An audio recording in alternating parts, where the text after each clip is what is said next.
అదే కరుణ.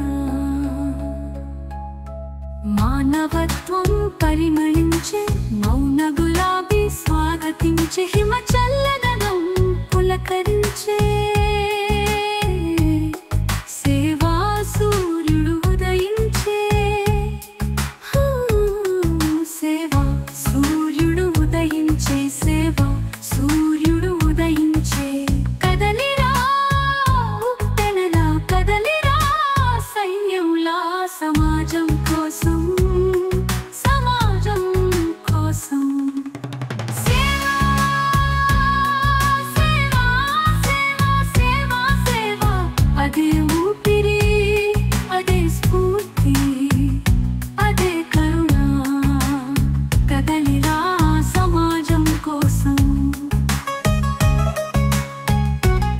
కదలిరా సమాజం కోసం, కదలిరా సమాజం కోసం, సమాజం కోసం, సమాజం కోసం.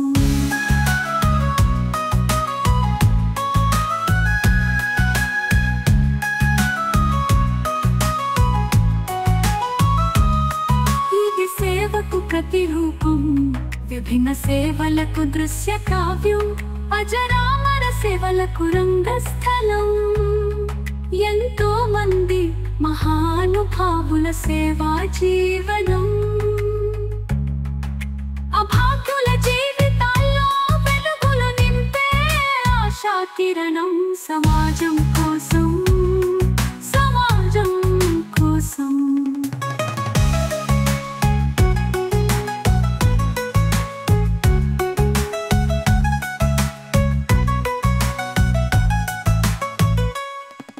ఇది సేవకు ప్రతిరూపం, విభిన్న సేవలకు దృశ్య కావ్యం, అజరామర సేవలకు రంగస్థలం.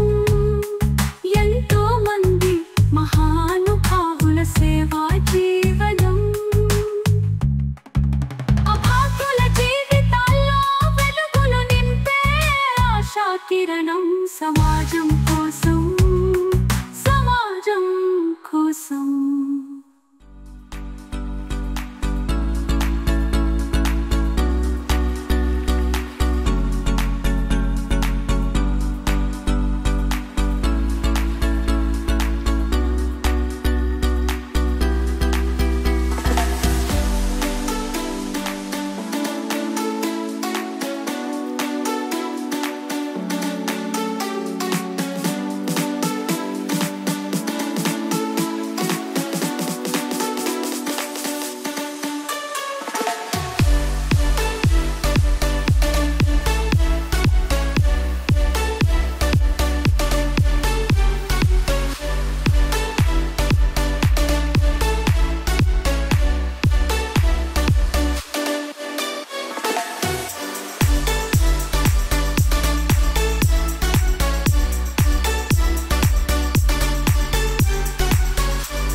టీవీ టూరిజం ప్రేక్షకులకి నమస్కారం. హాయ్, నేను మీ ఆదిత్య భూషణ్. టీవీ టూరిజం ఎంతో ప్రతిష్టాత్మకంగా నిర్వహిస్తున్న సమాజం కోసం అనే కార్యక్రమంలో భాగంగా సీజన్ 2లో మొదటి ఎపిసోడ్తో ఈరోజు మీ ముందుకు వచ్చేబోతున్నాం. విశాఖపట్నం జిల్లాలోని పెందుర్తి పులగవానిపాలెంలో గిరిజన పేద అనాథ పిల్లలకు ఉచిత వసతి విద్య అవకాశాన్ని కల్పిస్తున్న ఎంఆర్జే చారిటబుల్ ట్రస్ట్ వారి యొక్క సేవా కార్యక్రమాల గురించి ఈరోజు ఈ ఎపిసోడ్లో తెలుసుకుందాం. MRJ charitable trust founder and president Shri M Joseph Shyambabu గారు మనతో పాటు ఉన్నారు. ట్రస్ట్ యొక్క సేవా కార్యక్రమాల గురించి ఇప్పుడు వారిని అడిగి తెలుసుకుందాం. నమస్తే సార్. నమస్తే నాన్న. నా పేరు ఎం. జోసెఫ్ శ్యాంబాబు అండి. గత 3 సంవత్సరాలుగా ఎంఆర్జే చారిటబుల్ ట్రస్ట్‌ని ఒక రిజిస్ట్రేషన్ ఫామ్ చేసి, గిరిజన కొండ ప్రాంతంలో ఉన్నటువంటి పేద ప్రజలకు, పేద విద్యార్థులకు, చదువు రాలేనటువంటి వాళ్ళకి అక్కడికి తీసుకొచ్చి వారందరికీ కూడా ఉచిత విద్య కల్పించాలన్న ఆశతో, ఉచిత సౌకర్యాలు బట్టతో సహా, పుస్తకాలతో సహా అన్నీ కూడా వారికి అందిస్తూ ఈ సేవా కార్యక్రమాన్ని గత 3 సంవత్సరాలుగా చేస్తున్నాం సార్. ఈ ట్రస్ట్ రన్ చేయడానికి కేవలం నా కుటుంబం, ప్రస్తుతానికి నా కుటుంబం ఒకటి ముందుకొచ్చి నడిపిస్తున్నామండి. గత 3 సంవత్సరాలుగా మరి నా బిడ్డలకి, ఈ హాస్టల్లోని ప్రతి ఒక్క బిడ్డకు నా భార్య అయినటువంటి రూతమ్మ ఈమె కేంద్రీయ విద్యాలయ టీచర్. అలాగే నా బిడ్డలు ఇద్దరు కూడా, నా పెద్ద పాప చిన్న పాప ఇద్దరు కూడా హైదరాబాద్లో పనిచేస్తూ ఉన్నారు. వారు ఇచ్చేటటువంటి ప్రోత్సాహం, నా భార్య ఇచ్చేటటువంటి ప్రోత్సాహంతో ఈ యొక్క 18 మంది బిడ్డలను కూడా గత 3 సంవత్సరాలుగా వాళ్ళకి ఎటువంటి మరి కలిమి అంటే లేకుండా నా ఫ్రెండ్స్ కూడా, నా ఆత్మీయులు, నా ఫ్రెండ్స్ కొంతమంది సపోర్ట్ చేయడం వల్ల మరి ఈ యొక్క ట్రస్ట్ని నడిపించడానికి ఆస్కారం ఉందండి. సార్, మీ కుటుంబ నేపథ్యం గురించి మా ప్రేక్షకులకి వివరించండి. వెస్ట్ గోదావరి, భీమవరం ప్రాంతం. మా తాతయ్య గారు వ్యాపారం చేసుకునేవారండి. వ్యాపారం చేసుకుంటూ మరి వాళ్ళకి 2 పిల్లలు, మా తాతయ్య గారికి 2 పిల్లలు. 2 పిల్లలు, పెద్దవాడు మా నాన్నగారు వైజాగ్లో ఉద్యోగరీత్యా వైజాగ్ వచ్చారు. ఆయన రైల్వేలో చేస్తూ, మరి మా అమ్మగారు హౌస్ వైఫ్, రైల్వేలో చేస్తూ మరి 5 పిల్లల్ని నేను పెద్దవాడిని. మరి క్రమశిక్షణ కలిగినటువంటి విధానంలో నన్ను పెద్ద చేశారు. మరి ఈ ట్రస్ట్ నడిపించడానికి కారణం ముఖ్యంగా మా తాతయ్య గారండి.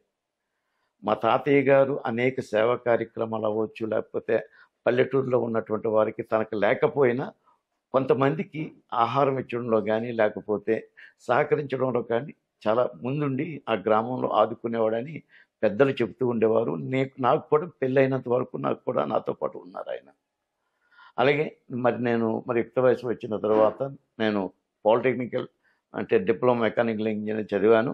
అలాగే మరి బీటెక్ డిస్కంటిన్యూ చేసి నేను మ్యారేజ్ చేసుకోవాల్సి వచ్చింది. మ్యారేజ్ రూతమ్మ వాళ్ళది కూడా వారి వెస్ట్ గోదావరి. ఆ వెస్ట్ గోదావరిలో మా మామయ్య గారు సుందర్రావు గారు, ఆయన మిలిటరీ డిపార్ట్మెంట్లో పనిచేశారు. మా అత్తమ్మ గారు హౌస్ వైఫ్. మరి 4వ కుమార్తె అయినటువంటి నా మిస్సెస్ అనగా రూతమ్మ అండి. రూతంతో నా వివాహం జరిగింది అక్టోబర్ 12వ తారీఖున 1990వ సంవత్సరం. మరి ఆ రోజు నుంచి ఈ రోజు వరకు కూడా మరి మేమంతా అన్యోన్యంగా ఉంటుండగా దేవుడు మాకు 2 బిడ్డలను అనుగ్రహించినారు. పెద్ద పాప పేరు జోసెఫ్ ఏంజల్, చిన్న పాప పేరు జోసెఫ్ ఎవాంజలిన్. వారిరువురు కూడా హైదరాబాద్లో జాబ్ చేస్తున్నారండి. సార్, మీరు చేస్తున్న సేవా కార్యక్రమాలకి స్ఫూర్తి ఎవరు? వాటి విశేషాలు మా ప్రేక్షకులతో పంచుకోండి. ఈ ఎంఆర్జే చారిటబుల్ ట్రస్ట్లో ఏర్పాటు చేసిన దగ్గర నుండి ఈ యొక్క పిల్లల్ని గ్యాదర్ చేయడంలో మన్య ప్రాంతమైనటువంటి అరకు, పాడేరు తదితర కొండ ప్రాంతమైనటువంటి వారి దగ్గరికి వెళ్ళి మరి కొంతమంది పాస్టర్ల సహాయంతో నేను అడిగాను, పాస్టర్స్ని అడిగాను. ఏమని అడిగానంటే, పేద పిల్లలు మరి చాలా అంటే కూలి పని చేసుకున్నటువంటి వారి పిల్లలు కానీ, లేదా తల్లి కానీ తండ్రి కానీ లేనటువంటి పిల్లలు కానీ, లేకపోతే ప్యూర్ ఆర్ఫన్స్ అంటే తల్లిదండ్రులు లేని పిల్లలు, అంటే సెమీ ఆర్ఫన్ కానీ అంటే మనకు కావాలని అడిగినప్పుడు కొండ ప్రాంతానికి తీసుకుని వెళ్ళి ఆ పాస్టర్ గారి సహాయంతో 2023వ సంవత్సరం జూన్ 1వ తారీఖున ప్రారంభించి ఉన్నామండి. వారికి ఉచిత విద్య, ఉచితమైనటువంటి భోజన సౌకర్యాలు, ఉచితమైన వసతి, మరి అలాగే పుస్తకాలు, ఇవన్నీ కూడా మేము వాళ్ళకి కల్పిస్తూ మరి ఈరోజు వరకు ఎటువంటి లోటుపాట్లు లేకుండా జరుగుతుందండి. అయితే వీటన్నిటికీ కారణం ఏంటంటే అండి, మరి పేద పిల్లల్ని బాగా చదివించాలి అన్న ఆశ ఒకటండి. నాకు ఒక ఆశ ఏమిటంటే, బీదలను కనికరించేవాడు దేవునికి అప్పిచ్చేవాడని బైబిల్ చెప్తుందండి. ఆ ఉద్దేశంతో మరి నేను ఈ కార్యక్రమం చేస్తున్నానండి. 18 మంది పిల్లలు ఉన్నారండి. ఈ 18 మంది పిల్లల్ని కూడా ఉదయం వాళ్ళకి ఇచ్చేటటువంటి ఆహారం ఏంటంటే, వేడి అంటే భోజనంలో అంటే అన్నంలో పెరుగు కలిపి వాళ్ళకి భోజనం పెడతానండి. మధ్యాహ్నం కూడా ఒక కూర, ఒక చారు, అన్నం పెడతామండి. మళ్ళీ 4 గంటలకు వచ్చేటప్పటికి బిస్కెట్ ప్యాకెట్స్ అరేంజ్ చేస్తామండి. అలాగే సాయంకాలం అంటే మరి డిన్నర్కి వచ్చేటప్పటికి ఒక మళ్ళీ అగైన్ భోజనం, కర్రీ, చారు ఉంటుంది కంపల్సరీగా అండి. అలాగే వీక్లీ వన్స్ మాత్రం కంపల్సరీగా మరి నా బిడ్డలు కనుక మరి నేను ఏదైతే నేను ఆశపడతానో ఆదివారం వచ్చినప్పుడు చికెన్ తినాలి లేకపోతే మటన్ తినాలని ఆశపడతానో నా బిడ్డలు కూడా అదే రీతిలో వాళ్ళకి చక్కని ఇవన్నీ తీసుకొచ్చి పెడతాను. మంత్లీ వన్స్ మాత్రం తప్పనిసరిగా వీళ్ళకి అంటే మన బిర్యానీ అంటే పలావ్ బిర్యానీ, చికెన్ బిర్యానీ కానీ లేకపోతే మరొకటి చేసి వాళ్ళకి ఇస్తూ ఉంటాను. వీక్ మధ్యలో మాత్రం అంటే ఇది ఎగ్ అప్పుడప్పుడు ఇస్తూ ఉంటానండి మధ్యలో మిడిల్ ఆఫ్ ద వీక్లో. ఇది వాళ్ళు తినేటటువంటి ఆహారం. సార్, మీ చారిటబుల్ ట్రస్ట్లో ఉన్న పిల్లల దినచర్య ఎలా ఉంటుంది? ఈ ఎంఆర్జే చారిటబుల్ ట్రస్ట్లో చదువుతున్నటువంటి పిల్లలకు ఒక క్రమశిక్షణ నేర్పించామండి. ఏమిటనంటే 5:30కి నిద్ర లేవాలండి. 5:30 to 6 వరకు ప్రేయర్ చేసుకుంటారండి. 6 నుంచి 6:30 వరకు 7 వరకు కూడా వాళ్ళ కాలకృత్యాలు అవ్వచ్చు లేకపోతే మన అన్నీ కూడా సమకూర్చుకుని స్నానాలు చేయాలండి. మళ్ళీ 7 నుంచి 8 వరకు వాళ్ళు హోంవర్క్ చేసుకుంటారు. 8 నుంచి 8:30 వరకు మార్నింగ్ అంటే అది బ్రేక్ఫాస్ట్ అని అనగా పెరుగన్నం తింటారు, కర్డ్ రైస్. ఆ కర్డ్ రైస్ తిన్న తర్వాత 8:30కి కంపల్సరీగా స్కూల్కి ఇక్కడి నుంచి పంపిస్తాను. గవర్నమెంట్ స్కూల్లో చదువుతున్నారు ప్రస్తుతానికైతే. మరి మాకు కొన్ని ఆశలు ఉన్నాయి అంటే కాదు కానీ ప్రస్తుతానికైతే గవర్నమెంట్ స్కూల్లో చదివిస్తున్నాను. స్కూల్ నుంచి మధ్యాహ్నం భోజనానికి వస్తారండి. మధ్యాహ్నం భోజనం చేసిన తర్వాత మళ్ళీ అగైన్ మళ్ళీ స్కూల్కి 1:30కి వెళ్ళిన తర్వాత మళ్ళీ 4 o'clock రిటర్న్ అయిపోతారు. 4 నుంచి 5 వరకు గేమ్స్ అనుకుంటాను. ఒక స్పోర్ట్స్ మరి క్రికెట్ ఆడుకుంటారు, లేకపోతే వాలీబాల్ ఆడుకున్నారు వాలీబాల్ ఆడుకుంటారు, క్యారమ్స్ ఆడుకున్నారు క్యారమ్స్ ఆడుకుంటారు, రింగ్ ఆడుకున్న వాళ్ళు రింగ్ ఆడతారు. మరి అన్ని స్పోర్ట్స్ కూడా మరి స్కిప్పింగ్ కూడా ఉందండి పిల్లలందరికీ కూడా. ఈ గేమ్స్ ఏర్పాటు చేశాను. కబడ్డీ ఆడుకుంటారు. 5:30 వరకు అండి. 5:30 నుంచి మాత్రం కంపల్సరీగా మా కేర్ టేకర్ హాస్టల్ చూస్తున్న కేర్ టేకర్ ఝాన్సీ మాత్రం కంపల్సరీగా 5:30కి వీళ్ళని లోనకి పిలిచి కాళ్ళు చేతులు కడుక్కున్న తర్వాత 6 గంటల నుంచి 7:30 వరకు కూడా స్టడీ టైం అండి. మళ్ళీ 7:30 నుంచి 8 గంటల వరకు ప్రేయర్ అంటుంటుంది. 8 నుంచి మళ్ళీ భోజనం అండి. డిన్నర్ తీసుకున్న తర్వాత 8 వాళ్ళు మరి ఎవరు నిద్రపోవడానికి ఎవరు మంచాల మీదకి వారికి వెళుతూ ఉంటారండి. సార్, ఎంఆర్జే చారిటబుల్ ట్రస్ట్ అని పేరు ఎందుకు పెట్టారు? దాని వెనుకున్న నేపథ్యం ఏంటి? చాలా మంచి ప్రశ్న వేశారు సార్. మీకు ఆ ప్రశ్న వేసినందుకు మీకు నాకు కృతజ్ఞత తెలియజేస్తున్నాను. ఎందుకంటే ఎంఆర్జే అనేది మరి నన్ను నా భార్యను ప్రేమించి 2 ఆడపిల్లలు ఇచ్చారు. మగపిల్లలు లేరు. మగపిల్లలు ఉంటే ఇంటి పేరు మిగులుతుంది అంటారు. అయితే ఇక్కడ నేను ఎలా ఆడపిల్లలు బయటికి వెళ్ళేవారు కాబట్టి నేను నా బిడ్డలకి కూడా ఈ ఎంఆర్జెస్ పేరు పెట్టే ముందు మరి నా భార్యతో కూడా చెప్పాను. ఏంటంటే ఎం అంటే ఎంఆర్జే చారిటబుల్ ట్రస్ట్ పేరు పెడుతున్నాను. ఎం అంటే సర్నేమ్ అండి, మా ఇంటి పేరు మేడిది. ఆర్ అంటే నా భార్య పేరు రూత్ అండి. జే అంటే జోసఫ్. ఇదండి ఎంఆర్జే. అది ఎందుకంటే నా పిల్లలకు ఒకేసారి చెప్పాను, ఇది నేను చనిపోయినా, ఎందుకంటే ఈ రోజున 62 సంవత్సరాలు నా వయసు అండి. రేపు ఆగస్టు 4న నా బర్త్డే. 63 సంవత్సరాలు వస్తాయి. కరోనా నుంచి బయటకు వచ్చాను కాబట్టి ఏ రోజుకి ఏమవుతుందో నాకు తెలియని పరిస్థితి అండి. అందుకోసం ఎంఆర్జే చారిటబుల్ ట్రస్ట్ అంటే గవర్నమెంట్ చేత రికగ్నైజ్ చేశాం కాబట్టి నా బిడ్డలకు ఒక్కటే చెప్పాను, దీన్ని నడిపించండి, దీన్ని స్టాప్ చేయడానికి వీల్లేదు. ఈరోజు 18 మంది పిల్లలు అవ్వచ్చు, లేకపోతే మరో కొంతమంది అన్న అవ్వచ్చు. మీరు కష్టపడితే ఈ ఎంఆర్జే చారిటబుల్ ట్రస్ట్ అనేది నిలబడుతుంది.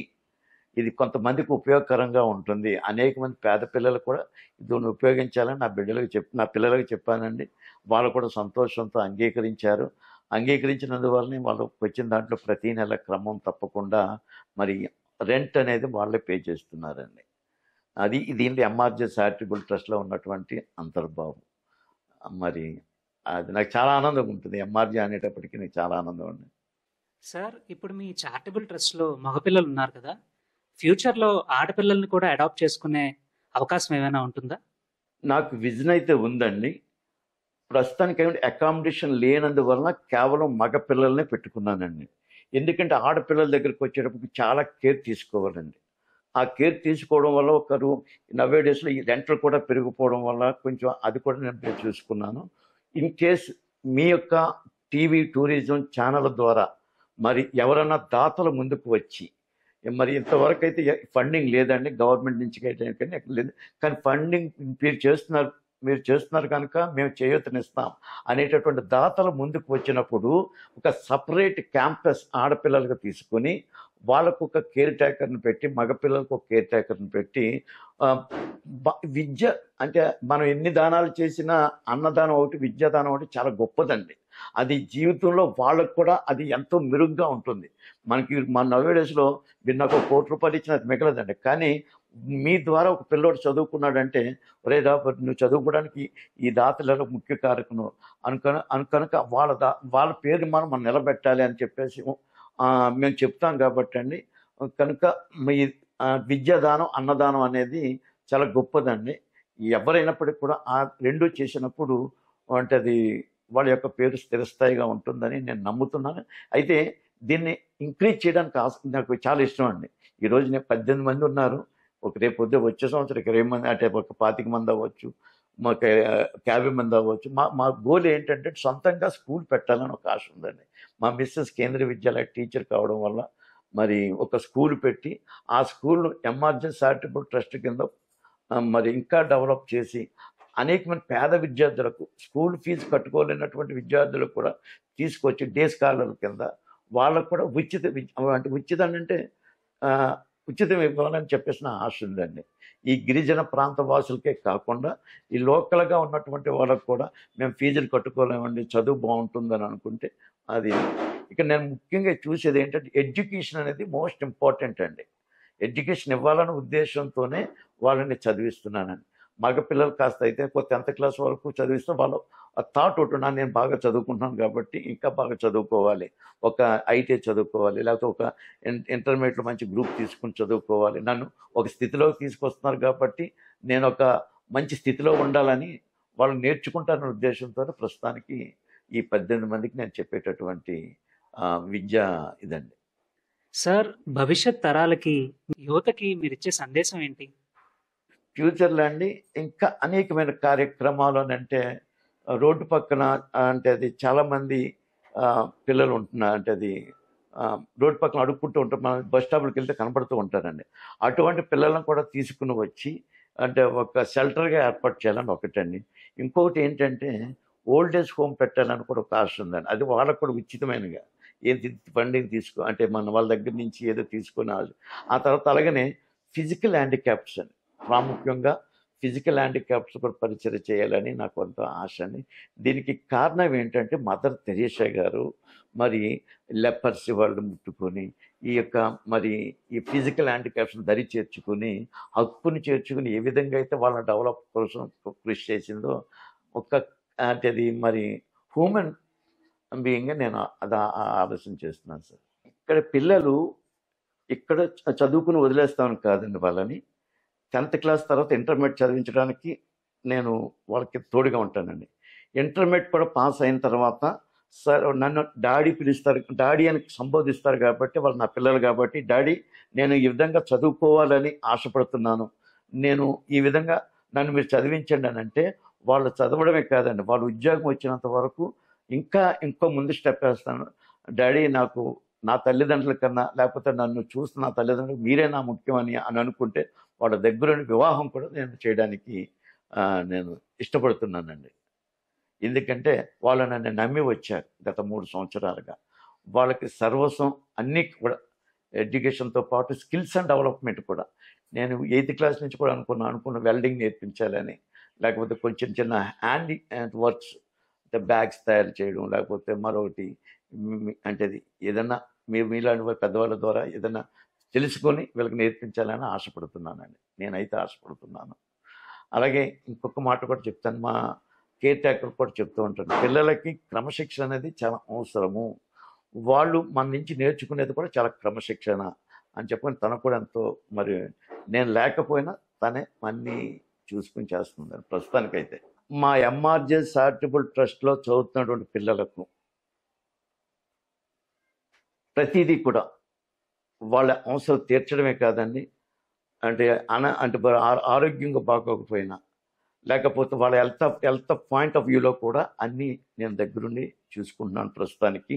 ఇక ముందు కూడా ఒక మంచి డాక్టర్స్ కానీ, మరి ఈ కార్యక్రమం తిలకిస్తున్నటువంటి వ్యూవర్స్, టీవీ టూరిజం చూస్తున్నటువంటి డాక్టర్స్ కానీ, లేకపోతే పెద్దవాళ్ళు ఎవరన్నా సరే, ఇది ఇండివిజువల్గా చేస్తున్నటువంటి ఒక మినిస్ట్రీ అండి. ఇది ఒక పరిచర్య విధానం, ఒక సేవా కార్యక్రమం కనుక మెడికల్గా మేము అనేక సేవలు అందించాలని కూడా ఆశపడుతున్నామండి.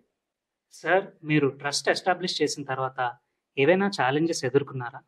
కొన్ని విషయాలు ఛాలెంజింగ్గా తీసుకోవాల్సి వస్తుందండి. ఎందుకంటే మా దగ్గరికి వచ్చినటువంటి పిల్లలు ఏమవుతారో, వాళ్ళ భవిష్యత్తు ఎలా ఉంటుందో, వాళ్ళ ఆరోగ్యం ఎలా ఉంటుందో అనేటటువంటి భావం ఉంటుంది. వీళ్ళు చదువుకుంటే ఒకవేళ కోపం వస్తే వెళ్ళిపోతారేమో అని చెప్పేసి ఆ భావంతో కూడా వాళ్ళ పట్ల ప్రేమే చూపిస్తాను తప్పండి ఎప్పుడు కూడా కోపాన్ని ప్రదర్శించలేదు. అయితే ఒక ఇన్సిడెంట్ మాత్రం నన్ను బాధ కలిగించినటువంటి ఇన్సిడెంట్ ఉందండి.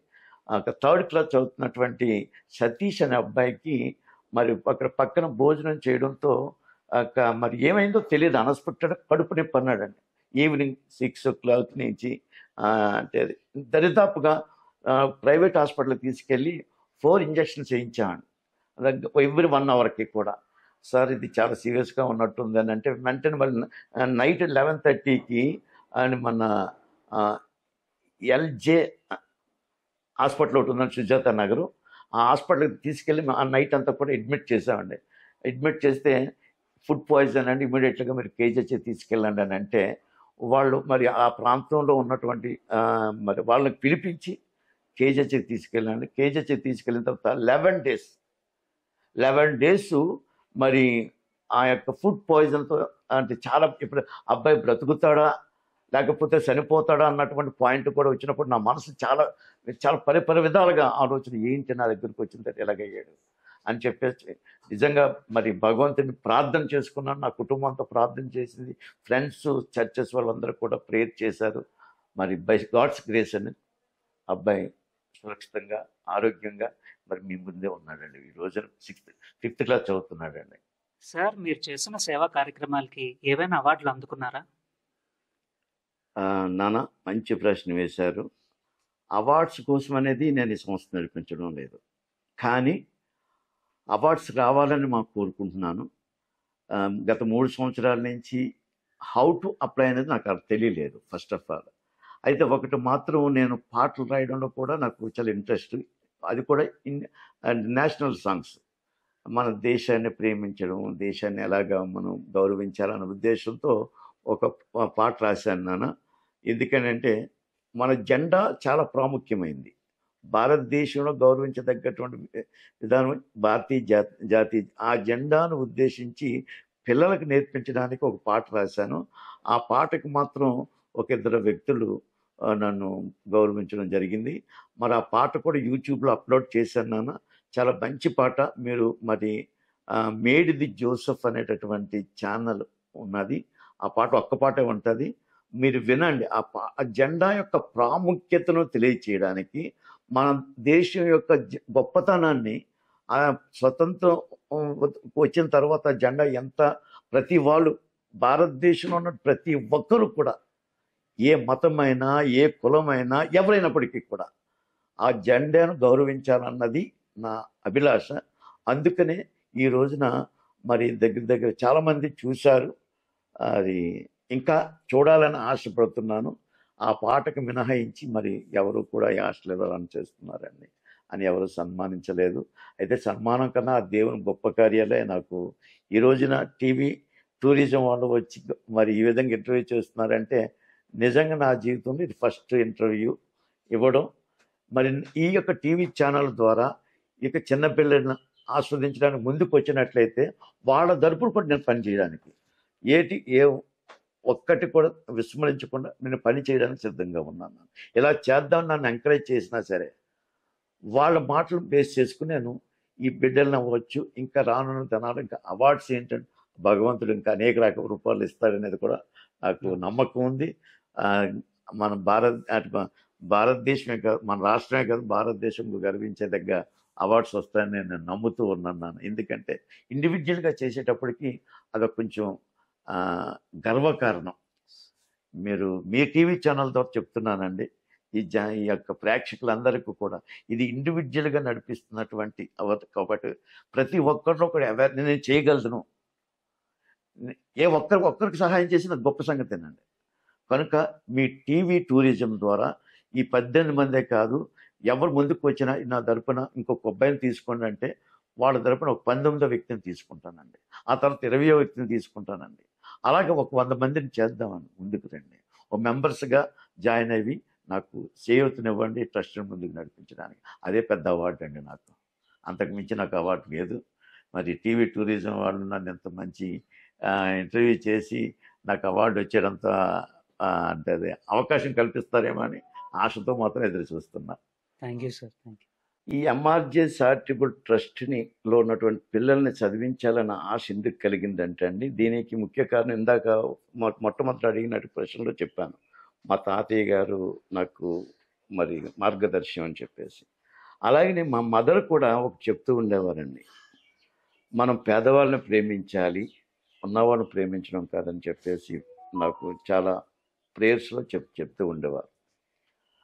అయితే ఈ ట్రస్ట్ ద్వారా నేను కొంత ఎమోషనల్గా మీకు చెప్పొచ్చేది ఏంటంటే, రానున్నటువంటి యువతరానికి ఈ రోజున విశాఖపట్నంలోనే కాదండి, ఇక మరి టీవీ టూరిజం చూస్తున్నట్టు ప్రేక్షకులందరికీ నేను చేసేటటువంటి విన్నపం ఏంటంటే ఒకటండి, ఈ రోజున 18 మంది పెడుతున్నామనంటే అది కేవలం మానవత దృక్పథం అండి. మనము ఒక మనిషికి ఉపయోగపడాలి, ఒక మనిషి ఎవరైనా ఉపయోగపడవచ్చండి, ఏదో రూపంలో ఉపయోగపడవచ్చు.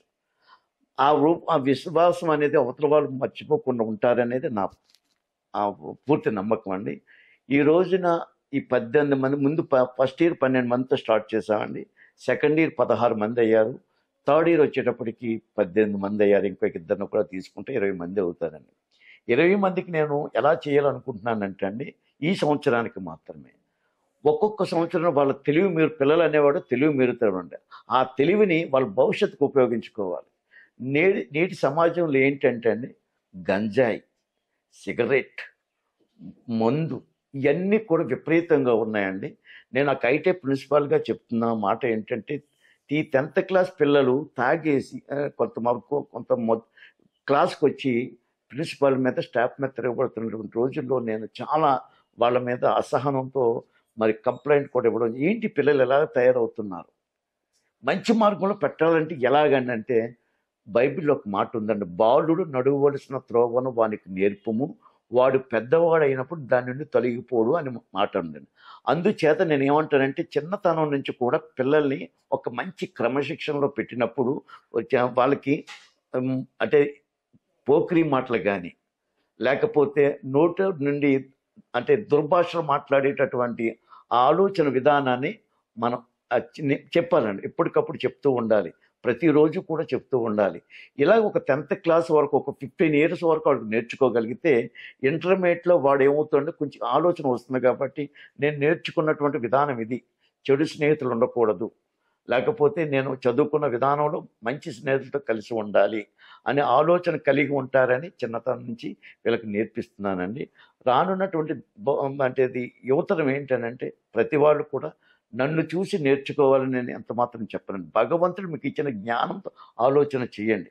ఏంటంటే, జ్ఞానంతో మనం ఆలోచన చేసినప్పుడు మనం మంచిగా జీవించాలనుకుంటామండి. ఇప్పుడు తాగుతున్న వీడి పెద్ద తాగుబోతండి అంటారు, లేకపోతే వీడు మోసగాడు అంటారు. ఆ మాటలు చదువుకున్న విధానంలో మనకు అంటే నేను అటువంటి దూరంగా ఉండాలని చెప్తూ ఉంటాను. ప్రతి యవనస్తుడు కూడా చదువు పట్ల తల్లిదండ్రులు మాటలకు విధేయులై చేసినప్పుడు కాస్తో కోస్తో జ్ఞానంతో వాళ్ళు ఉద్యోగం వచ్చిన పెద్దవాళ్ళు అయినప్పుడు ఉద్యోగం వచ్చిన తర్వాత మరొకరికి సాయపడతారనేటది నా నమ్మకం ఉందండి. నేను ప్రతి వాళ్ళకి చెప్తూ ఉంటానండి. ఎందుకు చెప్తున్నాను ఏంటంటే, నేటి యువతను ఎక్కడ పేపర్ చూసినా, మరి నిన్నగాక మొన్న మురళీనగర్లో జరిగిన ఇన్సిడెంట్ ఏంటంటే, 20 సంవత్సరాల వయసు ఉంటుందండి వాళ్ళకి, డ్రగ్స్కి అలవాటు పడిపోయి ఏమీ కాకుండా ఒక 10 కత్తిపోట్లతో అక్కడున్న వ్యక్తిని పోలీసు చంపేశారు. దీనికి కారణం ఏంటని అంటారంటే, డ్రగ్స్, త్రాగుడు, ఇటువంటివన్నీ కూడా మరి ఒక్కడి వల్ల అవ్వదండి.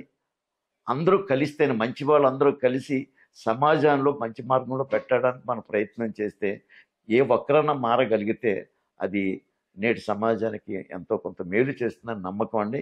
అలాగే నా దగ్గర ఉన్నటువంటి ఈ బిడ్డలు ఈరోజు 18 మందే కాదండి, ఎంతమంది ఉన్నా సరే ఒక్క మాట మాత్రం చెప్పగలనండి. వీళ్ళందరికీ కూడా చెప్తాను, చిన్నతనం నుంచి కూడా చెప్తాను, డ్రగ్స్, స్మోకింగ్, డ్రింకింగ్ వీటన్నిటికి దూరంగా ఉండండి. దూరంగా ఉంటే మీరు ఒక కుటుంబాన్ని పోషించాలి, ఒక కుటుంబానికి ఆదర్శంగా ఉండాలి, మరి మీ బిడ్డలకు కూడా మీరు ఆదర్శంగా ఉండాలి అనేది నేను చెప్పగలను అనేటువంటి ఆలోచన మాత్రం ఉందండి. మరి వినగలిగితే మంచి వాళ్ళు అవుతారు, లేదు అనుకున్నప్పుడు మరి నేను దానికి కొంచెం కన్నీరు పెట్టుకోవాల్సి వస్తుంది. అయ్యో, నా దగ్గర చదివిన పిల్లాడు ఎట్లాగయ్యాడు ఏంటని చెప్పేసి. మంచి మార్గంలో తప్పనిసరిగా అందరూ వింటారండి, ఎవరో ఒకరు ఎక్కడో ఉంటారు. సరే, అయినంత మాత్రం మనం అంటే వాళ్ళ పట్ల జాలే చూపించాలి తప్ప కోప్పడకూడదు అనేది నా అభిప్రాయం అండి. సార్, మీ చారిటబుల్ ట్రస్ట్లో ఉన్న పిల్లలకి క్లీన్లీనెస్ అలాగే నీట్నెస్ గురించి ఎలాంటి అవేర్నెస్ ప్రోగ్రామ్స్ కండక్ట్ చేస్తూ ఉంటారు? మా ట్రస్ట్లో చదువుతున్నటువంటి పిల్లలందరికీ ఒక విషయం పూర్తిగా చెప్తూ ఉంటానండి. మనం శుభ్రంగా ఉండాలి, ఎదుటి వాళ్ళకి మన యొక్క శుభ్రత గురించి వాళ్ళు తెలుసుకోవాలి అనేటటువంటి అది చెప్తూ ఉంటానండి. అందుకోసం అని చెప్పేసి ఇక్కడ మన హాస్టల్లో చదువుతున్నటువంటి ఈ బిడ్డలందరూ కూడా ముందున్నట్టు మన ప్లేస్ శుభ్రంగా ఉంచుకోవాలి. అన్నం తినే ప్లేస్ కానీ, మనం కూర్చొని ప్లేస్ కానీ శుభ్రంగా ఉంచుకోవాలి, మంచి బట్టలు వేసుకోవాలి, మంచిగా ఉండాలని చెప్పేసి చెప్తున్నారు. అట్ ద సేమ్ టైం మనము ఈ యొక్క ఫస్ట్ ఆఫ్ ఆల్ మన హాస్టల్ ఉన్నటువంటి పరిసర ప్రాంతాలకు వెళ్ళి రోడ్లు క్లీన్ చేయడం కానీ, లేకపోతే మధ్యన ప్లాస్టిక్ అనేది నివారణ జరుగుతుందండి. దాన్ని నివారించాలి. మేము ప్లాస్టిక్ వాడొద్దు అండ్ చేనేత మరి గోను సంచులు వాడండి, మంచి మరి సంచులు వాడండి అని చెప్పాలని ఒక ఆశ ఒకటి ఉందండి. అలాగే వీళ్ళని తీసుకుని వెళ్ళి బీచ్ రోడ్లో కానీ లేకపోతే మరొక ప్రాంతంలో తీసుకుని వెళ్ళి ఈ యొక్క అంటే అవేర్నెస్ మన సమాజంలో కూడా మన వంతు ఎప్పటికైనా మనం చెయ్యాలి. మన ప్రాంతం మనం మన ఇల్లు మనం శుభ్రం చేసుకోవడం అనే కాకుండా మన ప్రాంతం కూడా శుభ్రం చేసుకుని ఒక మంచి వ్యక్తులంగా గుర్తింపు పొందడానికి ఆస్కారం ఉంటుందని బిడ్డలకు నేర్పిస్తూ ఉంటానండి, పిల్లలకు నేర్పిస్తూ ఉంటాను. దాంట్లో భాగంగానే ఆగస్టు 15వ తారీఖున మేము కొన్ని కార్యక్రమాలు చేయబోతున్నామండి.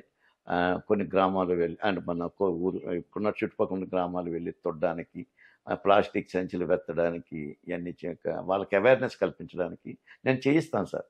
ఎందుకనంటే వాళ్ళకి ఇప్పటి నుంచి నేర్పించకపోతే భవిష్యత్తు ఏంటో వాళ్ళకి తెలియదు. సార్, పిల్లలకు పర్యావరణ పరిరక్షణ తెలియపరచడానికి అవుటింగ్స్కి ఏమైనా తీసుకెళ్తూ ఉంటారా? మా ట్రస్ట్లో చదువుతున్న పిల్లలకండి అవేర్నెస్ కల్పించడానికి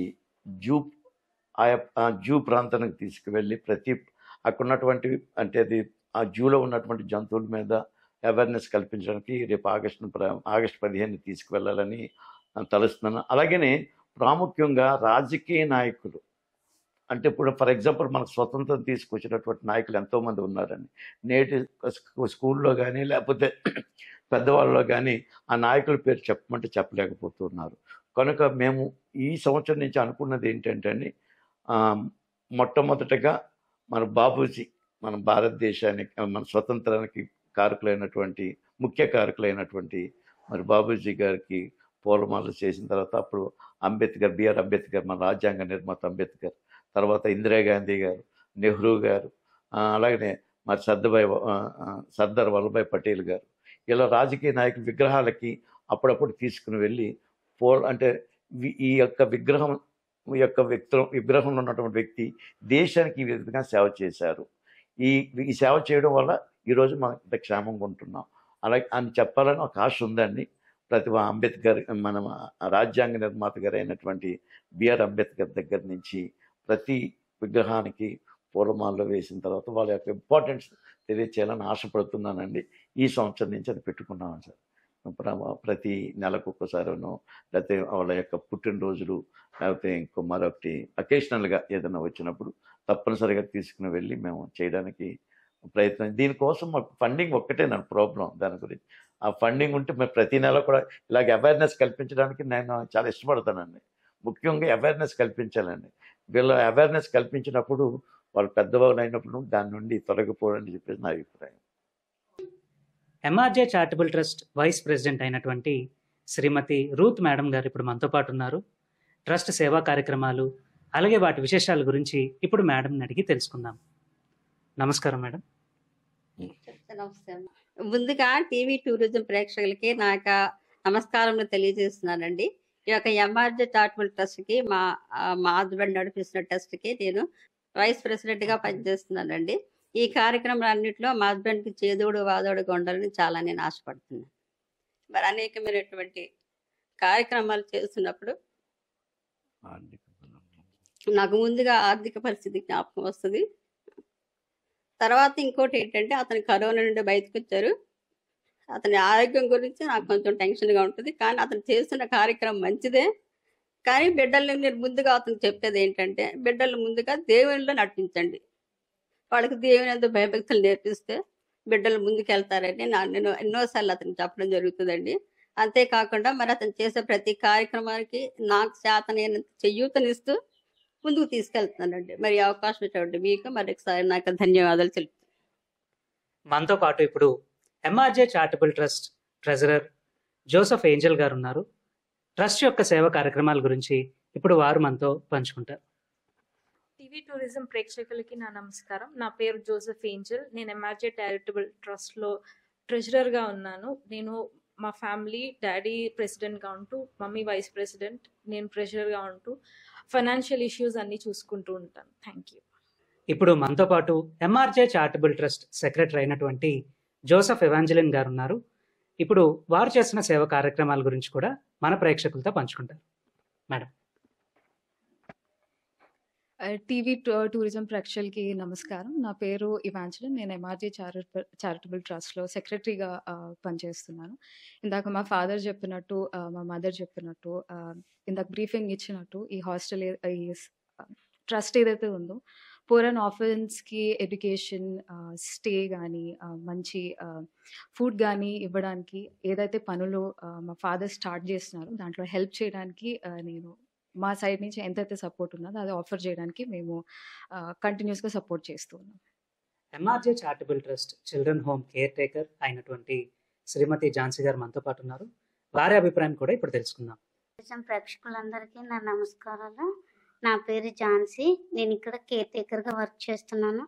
మార్నింగ్ లెగ్గానే పిల్లల్ని స్కూల్కి వెళ్ళే టైంలో రెడీ చేసి ఫుడ్ అదే పెట్టి ఈవినింగ్ వచ్చాక స్నాక్స్ అవన్నీ పెడతాను. స్టడీ అవర్లో కూర్చోబెడతాను. నైట్ డిన్నర్ అయిపోయాక ప్రేయర్ ఉంటుంది. ప్రేయర్ తర్వాత స్లీపింగ్కి వెళ్తాం.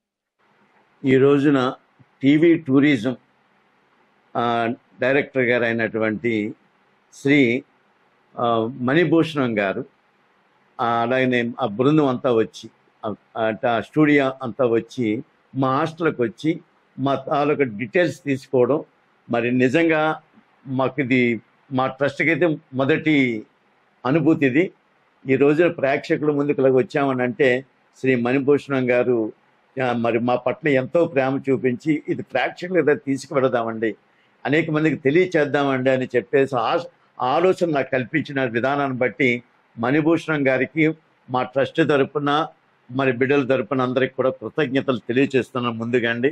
వారిని, వారి యొక్క సంస్థను ఇంకా అనేక మందికి అంటే ఉపయోగకరంగా ఉంటూ అనేక మందికి సేవా భాగ్యాన్ని అందించాలని కోరుతున్నాను. అలాగనే మరి మా ఎంఆర్జే చారిటబుల్ ట్రస్ట్లు 18 మంది ఉన్నారు ప్రస్తుతానికండి. ఈ 18 మందికి కూడా మరి మీలో చూస్తున్నట్టు ప్రతి వారిలో కూడా ఒక స్పందన కలిగి ఎటువంటి స్పాన్సర్ కానీ ఎటువంటి డోనర్స్ కానీ లేనటువంటి మాకు ఒక సభ్యునిగా చేరి మాకు ఏమాత్రం ఆశ లేదండి. చిన్నది ఒక ఇదిగో బ్రదర్ అంటే మన ఒక నూనె ప్యాకెట్ మేము ప్రజెంట్ చేస్తున్నాం, లేక ఒక 10 కేజీల బియ్యం మేము ఇవ్వగలుగుతున్నాం అంటే అదే మాకు పెద్ద అసెట్ అండి. కనుక ఈ టీవీ టూరిజం చూస్తున్నటువంటి ప్రేక్షకులందరికీ కూడా నేను కృతజ్ఞతలు తెలియచేస్తూ ఈ మా పిల్లలను చూస్తూ ఉన్నారు.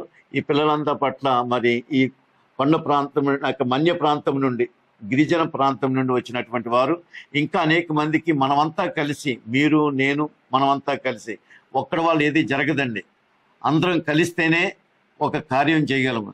వీళ్ళకి మంచి విద్యాబుద్ధులు చెప్పడానికి, మంచి సంస్కారవంతులుగా తయారు చేయడానికి మా ఎంఆర్జే చారిటబుల్ ట్రస్ట్ మరి ముందుందని మేము తెలియజేస్తున్నామండి.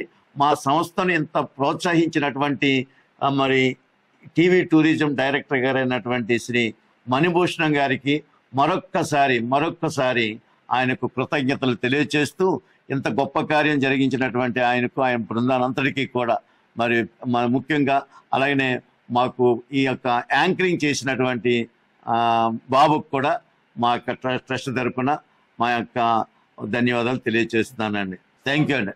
సపోర్ట్లు కూడా.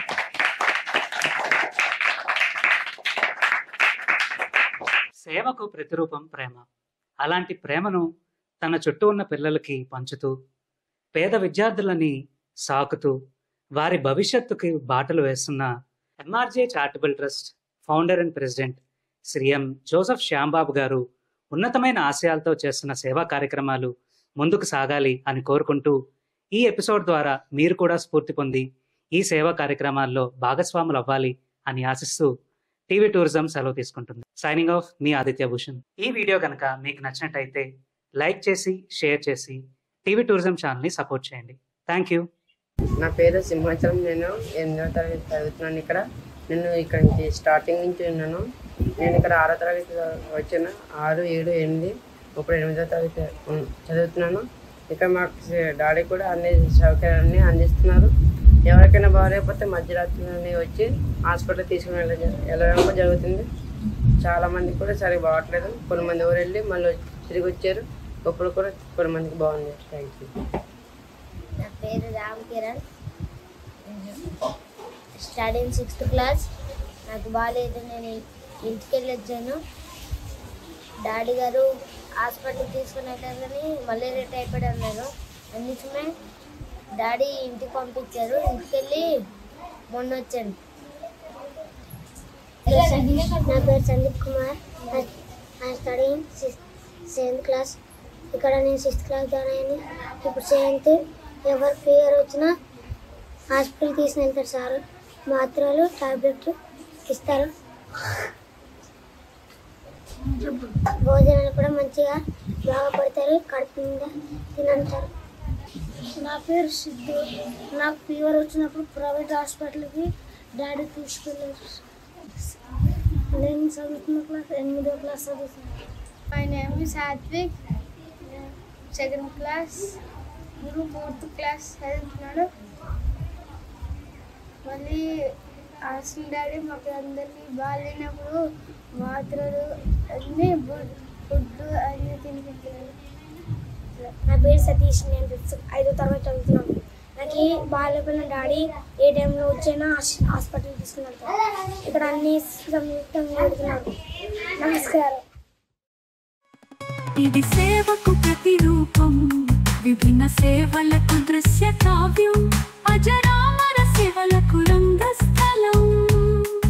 ఎంతో మంది మహానుభావుల సేవా జీవనం, అభాగ్యుల జీవితాల్లో వెలుగులు నింపే ఆశా కిరణం. సమాజం కోసం, సమాజం కోసం.